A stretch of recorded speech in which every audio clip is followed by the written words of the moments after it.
Great Figures in Occult History, number 83. The Count of San Simeon.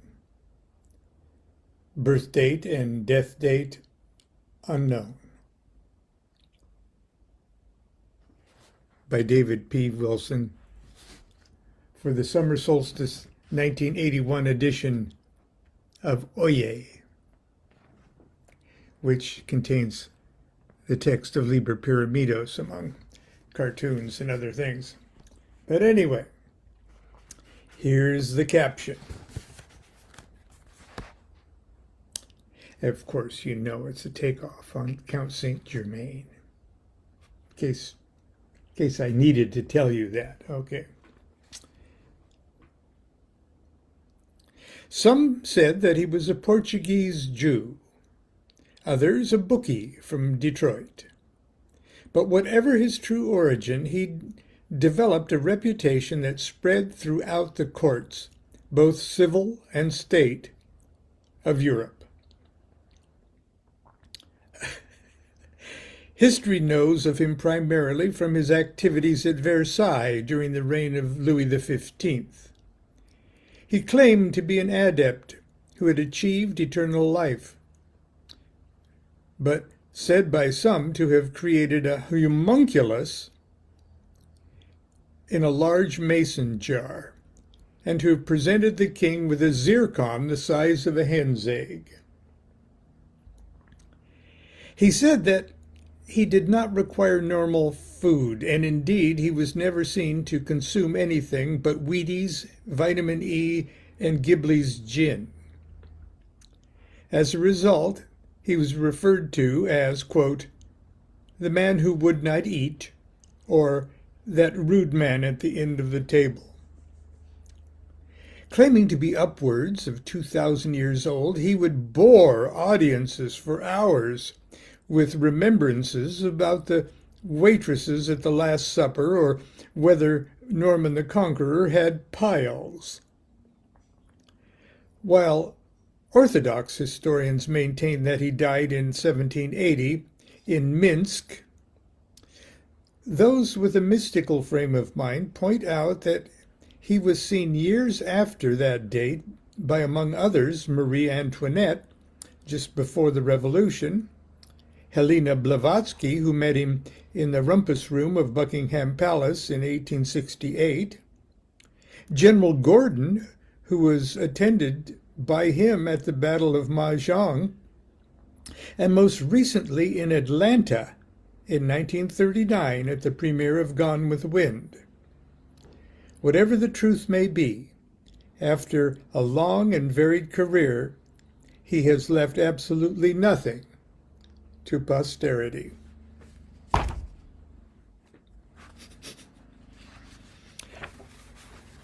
I don't know if you get a kick out of these things, but I do. And at the time, back in 1981,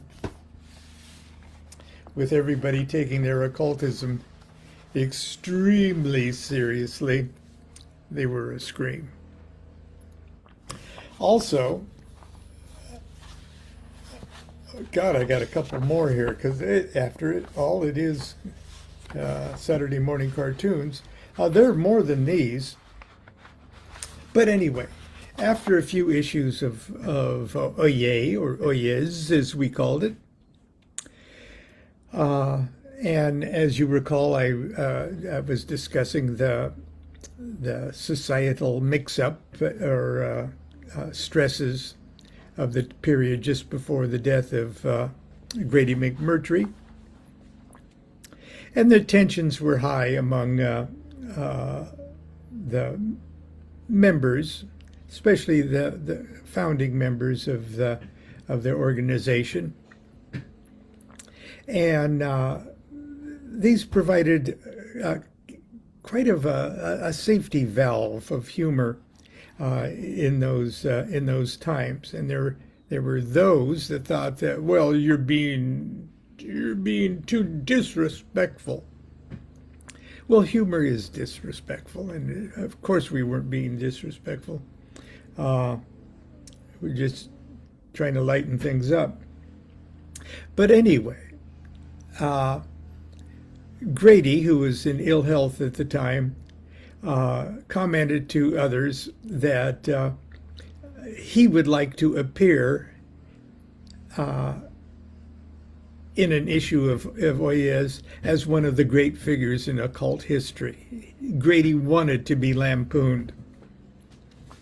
And so the next issue that came out was our Winter Solstice 1981 issue, which included the entire text of Crowley's I Ching and instructions on how to use the I Ching and stuff.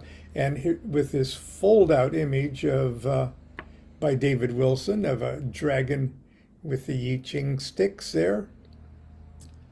And that issue, we actually printed this this image on the manila envelope that we mailed the Oyezes out that year in red ink. We printed it in our garage, okay, on a multi-lith printer. That's another story. But anyway, we obliged our beloved Caliph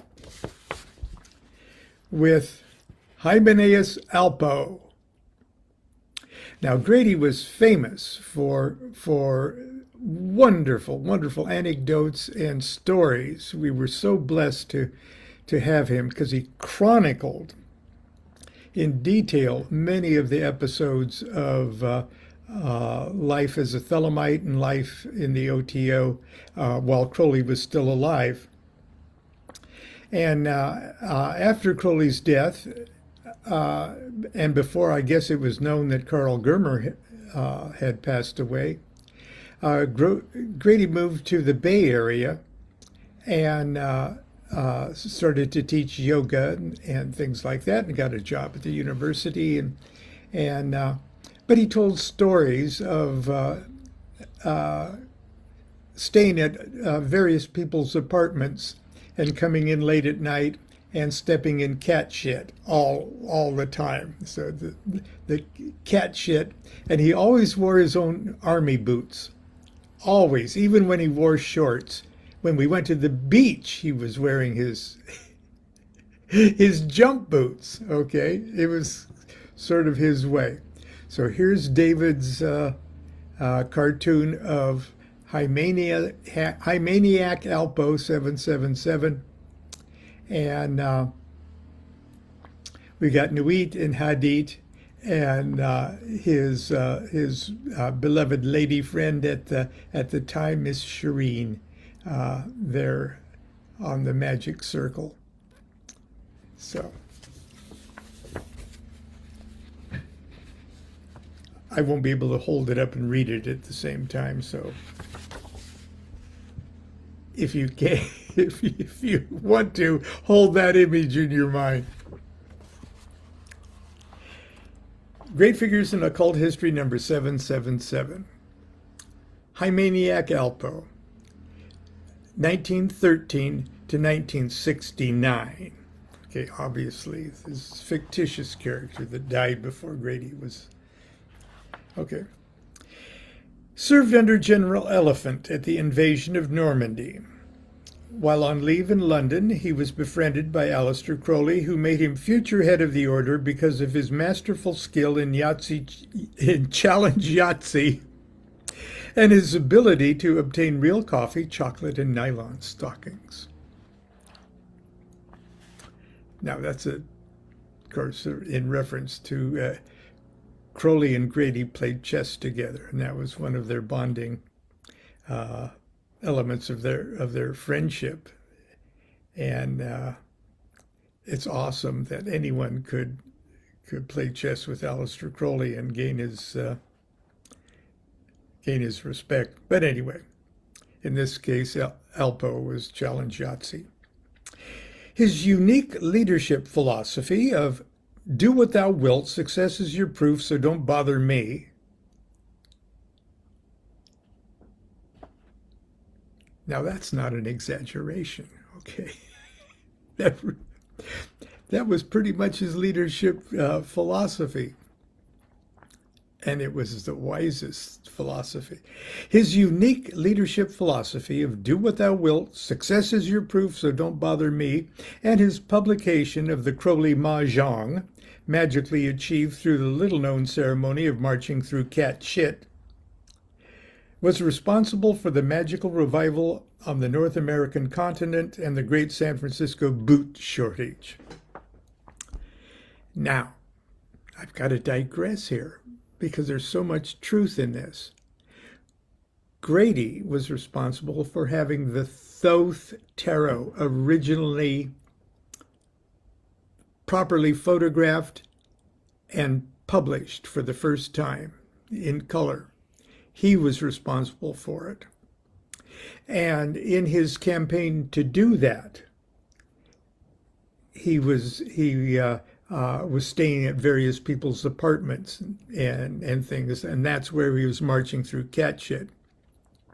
And it was always a matter of humorous pride, if you will, that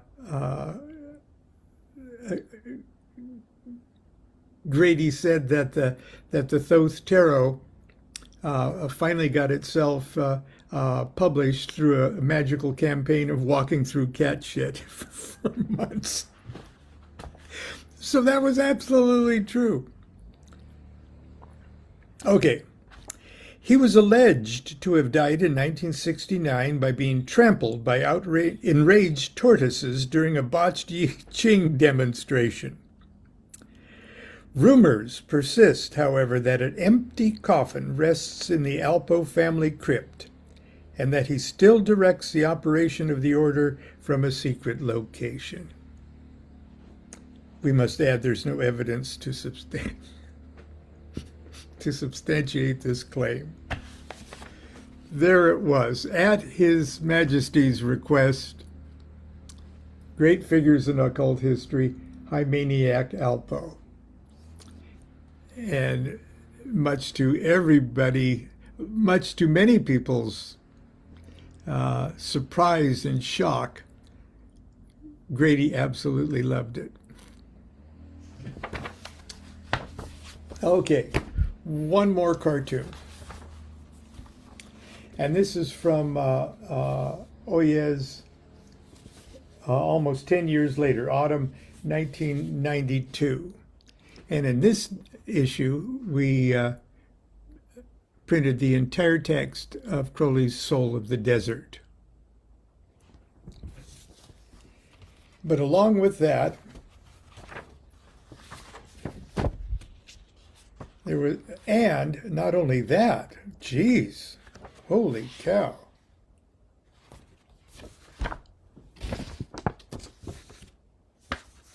Oh, before I do that, let me do another occult history from Winter Solstice 18.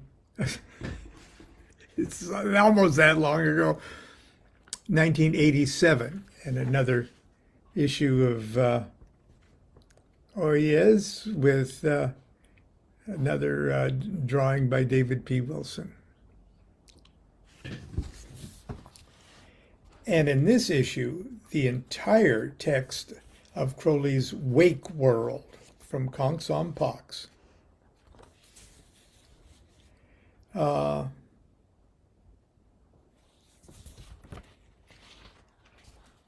And the great figure in occult history is a takeoff on Carlos Castaneda's.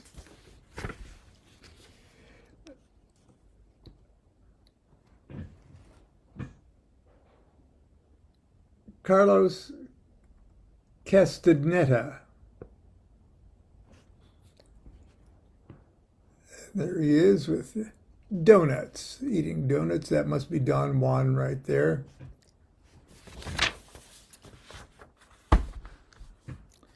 I hope this isn't boring you. If it is, tough. I really, really enjoy going back. David, of course, David Wilson has he's passed away so long ago that he's probably watching this. I hope you're enjoying this, former David. Great Figures in Occult History, number 74, Carlos Castaneda. Carlos Castaneda was an innovative young anthropology professor at Long Beach City College.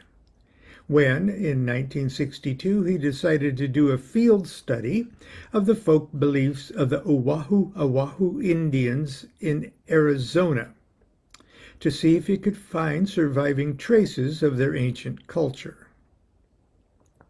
Arriving at the small, decaying former mining town of Smegma, he was introduced by one of the locals to an Indian named Don Johnson Matus Rose, who was reputed to have supernatural powers, and was greatly feared by the local bar owners. Convincing the Don that he was a serious seeker after knowledge, Carlos was taken into an isolated part of the desert, where in the darkened parking lot of a roadside Winchell's, he was force-fed 24 blueberry Bismarcks and a 6-pack of Jolt Cola. Shortly after, he, quote, felt my body begin to vibrate at an incredible speed, and the corn syrup spirit appeared before me and told me he was my ally, unquote. Over the next 2 years, he virtually abandoned his work as a teacher to study with Don Johnson Matus Rose, hanging out in front of donut shops and 7-Eleven stores. Then he returned to Long Beach and wrote his first book, The Teachings of Don Johnson, which since has become a classic. Soon, he returned to Arizona to experience the amazing effects of cheese blintzes and Boston cream pie, but he did not write of these in detail, as he doubted the general public could handle the experience without harm. Instead, in answer to critics, he published Journey to Reno to prove that religious experience was possible while not under the influence of a massive sugar rush. In his book, he told how he induced mystical experiences in a purely natural way, that is, utilizing the free cocktails given out in Nevada casinos. After a stint of the staff at Esalen Institute, he retired from public life and now runs a big and tall men's store in Carmel. Carlos Castaneda and his master, Don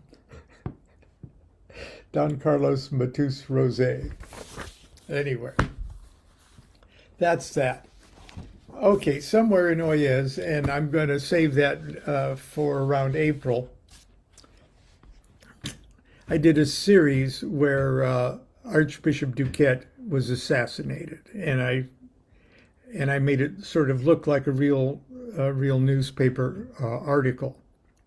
And in fact, when it came out, people didn't read it close enough, and they did indeed think that I was assassinated. It wasn't quite Orson Welles' War of the Worlds, but anyway, and I kept the gag running through several issues. The first one announced the assassination, and the second one announced the funeral, and there was one that a monument was erected in an area of Newport Beach called Stink Park, and this one, shall I get that? Hello.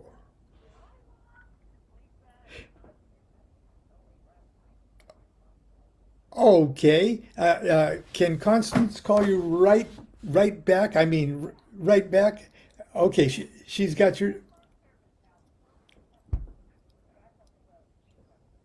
Okay, I'm glad your trip is going well.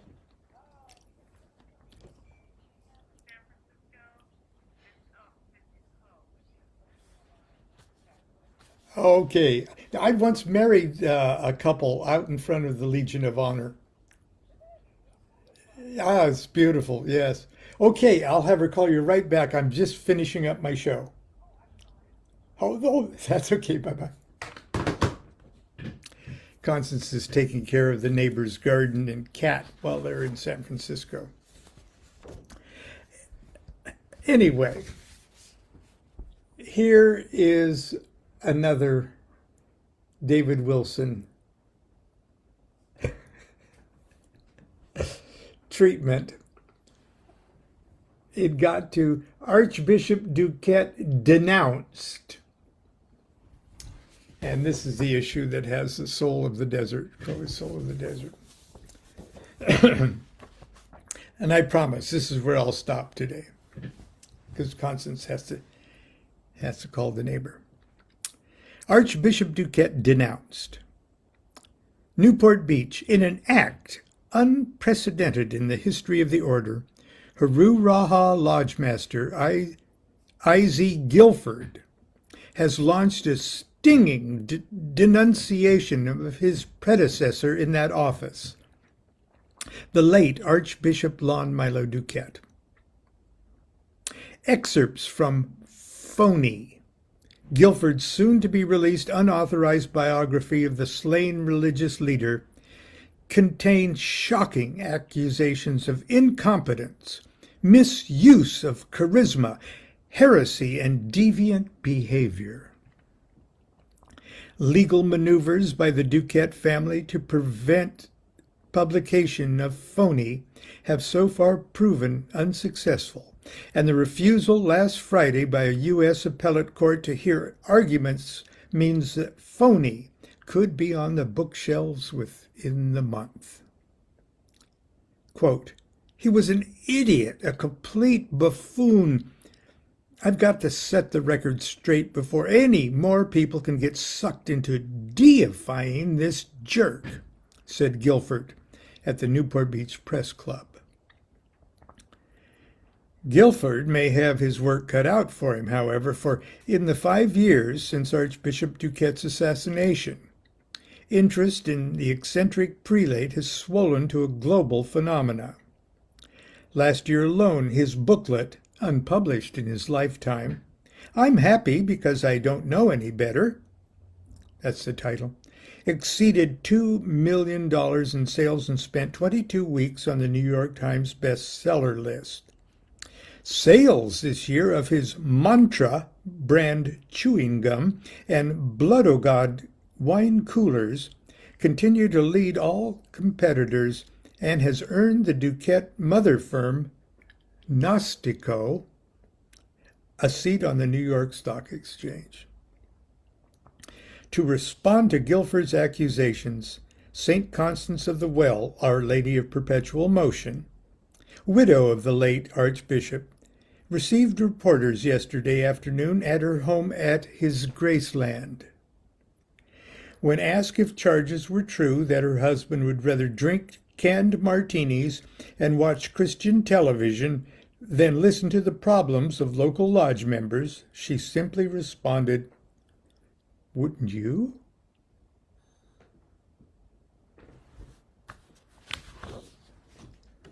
See the club martini and a croquet mallet, because during those years we often played croquet after Gnostic Mass and things like that. Anyway, that's Saturday morning cartoons. Tomorrow will be Sunday school, and I hope to have St. Constance read something saintly from one of Crowley's favorite Scarlet women, Marie d'Este. But we'll have to see. Can't promise anything where St. Constance is concerned, except that she needs to use the phone right now. Until tomorrow, continue to be good to yourself and be good to each other. Hope you like my haircut. Do what thou wilt shall be the whole of the law. Love is the law. Love under will. Bye-bye.